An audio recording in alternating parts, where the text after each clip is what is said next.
السلام عليكم ورحمة الله وبركاته. اللهم صل وسلم وبارك على سيدنا محمد وعلى آله وصحبه وسلم. كيف حالكم؟ شو أخباركم؟ طمنوني عنكم. بارك الله فيكم جميعا على الاشتراكات والتعليقات اللي بتسر القلب زي قلوبكم. الله يسعدكم يا رب دنيا وآخرة. وبحب أشكر كل حبايبي اللي بيساهموا في ميزة شكرا. ربنا يكرمكم وكله في ميزان حسناتكم، وربنا يكتر عليكم الخير يا رب العالمين. طبعا بحب أشكر أخي قصورة اللي دايما بيساهم في ميزة شكرا، وفي إلي في برضو الأخت نجلاء، وفي كمان أخت كمان ساهمت من السعودية. بارك الله فيها، يعني الله يسعدهم ويكرمهم دنيا وآخرة. آه، طبعا ميزة شكرا موجودة تحت الفيديو.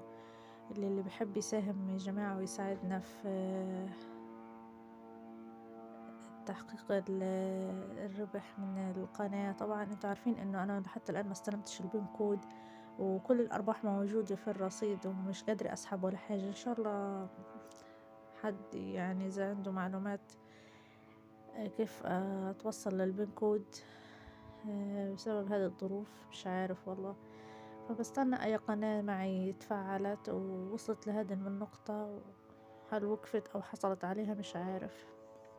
طبعا زي ما انتم شايفين بداية الفيديو هذا صدر دجاج يا جماعة. الحمد لله باركولنا، الدجاج رخص عنا رجع لسعره الطبيعي. طبعا هي كل هذه تبرعات بتجينا بس بيبيعوها لنا بيع، بس الحمد لله يعني أحسن من الأسعار الخيالية اللي كانت في السابق. يعني الحمد لله توفرت بكثرة في السوق. اليوم حبيت أشارككم وصفة المسخن الفلسطيني بس بطريقة تانية، مش الطريقة التقليدية اللي انتوا تعرفوها، اللي هي كلها بصل وزيت زيتون وسماق. طبعا زي ما انتم شايفين حطينا بصل وسلفحناه مع الزيت النباتي، وبعدين درنا عليه الصدر المنقوع والمغسول بمية وطحين وخل، وقلبناه مع البصلة. حطينا عليه التوابل فلفل وملح وبابريكا وبهار بصل وبهار تومة، وقلبناه لغاية ما تغير لونه واستوى معنا. طبعا شايفين كمية المية اللي فيه بنصفيها لأنه بدنا إياها هذه المية متخلصش منها. بنديرها في مصفاة ونبدأ نقصقص أو نقطع الفطير الفلسطيني أو الشراك. هنا لما درناها في المصفاة لأنه بدنا السوائل هاي أو الصوص اللي طلع منها. يمكن كتير ناس بيعرفوها، هي طريقة حلوة ومحببة يعني للصغار قبل الكبار، وأسهل في الأكل يعني من المسخن الفلسطيني التقليدي. هنا الشراك بنقطعه ل4 تقطيعات، بيطلع معانا 4 مثلثات، وبنصير نحط الحشوة ونلف فرن. طبعا بإمكانك تعمليه بلحمة مفرومة عادي، يعني انتي مخيرة. في كمان كتير طرق إلها هذه الأكلة، بس هي أنا بحبها هيك. هيك قطعنا معاكم الفطير، شايفين صار 4 مثلثات. هنا حطينا الحشوة وتنينا الحواف وبدينا نلف فيه بشكل اسطوانة أو حلزون، هيك بيطلع شكله معانا. وعملت لكم من واحدة كمان للتأكيد. أنا آسفة يا جماعة على صوت الزنانة اللي متواجدة معنا بكل فيديو، حاضرة فيش مجال ما بتختفي. وامبارح طلعت لكم فيديو بسيط بث مباشر عفوا هيك نص ساعة وكان النت ضعيف وفيش شاحن في الجوال بسبب فيش شمس إلها كم من يوم، ضباب الدنيا عنا، وبنعاني احنا من الكهرباء. طبعا لازم يكون عندنا شمس قوية عشان نشحن، غير هيك ما بزبطش معنا الشحن. زي ما هو موضح امامكم، نضلنا نلف فيها هيك وهذا شكلها قبل ما نخبزها طبعا في الفرن. ندهنها بالصوص اللي نزل من الصدر، وبنرش عليها سماق بعد ما تطلع من الفرن. في ناس بدهنوها زيت زيتون برشوا عليها السماق. في بعض الأخوات حكولي ما بنعرف شو السماق.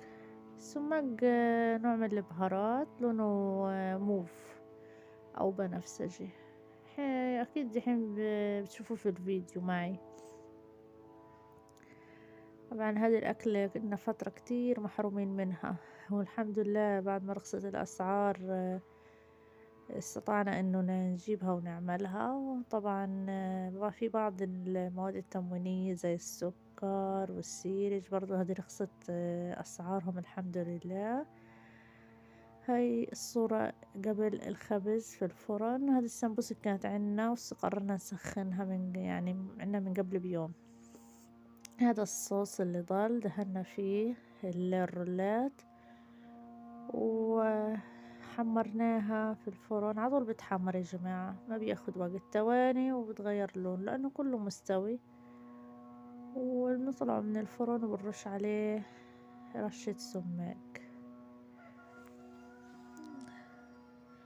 أكلة كتير بسيطة وغير مكلفة، وهي نوع من أنواع المقبلات. طبعا بإمكانكم انتوا إذا حابين تعملوا جنبها أكلة، بس إحنا عملنا هادي اكتفينا فيها الحمد لله عن نعمة ربنا يديمها علينا ويمنحها من الزوال يا رب العالمين. وشكرا على تفاعلكم على ريز المية المعدنية اللي نزلته. شكرا لكم والله، بارك الله فيكم جميعا، الله يكرمكم يا رب.